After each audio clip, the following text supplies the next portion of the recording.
আগস্টের ১১ তারিখ রাতে আফগান বাহিনীর আকস্মিক হামলায় পাকিস্তানের সীমান্ত পোস্টে উত্তেজনা শুরু হয়। টানা কয়েকদিনের সংঘাতে বেশ কয়েকজন পাকিস্তানি সেনা নিহত হন। আর পাকিস্তানের পাল্টা হামলায় আফগান তালেবানের প্রায় ২০০ যোদ্ধা প্রাণ হারান। প্রায় ৪৮ ঘন্টার অস্থায়ী যুদ্ধবিরতিতে রাজি হয় দুই দেশ, যা শেষ হয় শুক্রবার দুপুরে। কূটনৈতিক সূত্র বলছে, তালেবানের অনুরোধে যুদ্ধবিরতির মেয়াদ বাড়ানো হয়েছে। স্থানীয় সময় শনিবার থেকে দোহায় উচ্চ পর্যায়ের আলোচনায় বসছে দুই দেশ। পাকিস্তানের পররাষ্ট্র মন্ত্রণালয় বলছে, জটিল হলেও সীমান্ত সংকট সমাধানযোগ্য। ইসলামাবাদ জানিয়েছে, কূটনীতি ও আলোচনাকে তারা সর্বোচ্চ গুরুত্ব দিচ্ছে। তবে সীমান্ত নিরাপত্তা রক্ষায় প্রয়োজনীয় সব ব্যবস্থা নিতেও প্রস্তুত দেশটি।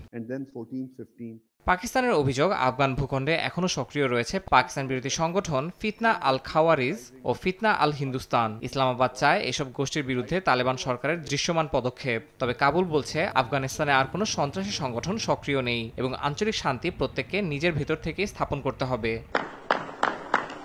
কূটনৈতিক আলোচনার মধ্যে আফগান সীমান্তের কাছে আত্মঘাতী হামলায় কয়েকজন পাকিস্তানি সেনা নিহত হয়েছেন। আহত হয়েছেন অনেকে। পাকিস্তানের নিরাপত্তা কর্মকর্তারা জানিয়েছেন, উত্তর ওয়াজিরিস্তানে এক সামরিক ঘাঁটিতে এই হামলার ঘটনা ঘটে। হামলাকারীদের একজন বিস্ফোরক ভর্তি গাড়ি নিয়ে ঘাঁটির দেয়ালে আঘাত করে, পরে আরও দুইজন ভেতরে ঢোকার চেষ্টা করলে সেনাদের গুলিতে নিহত হন।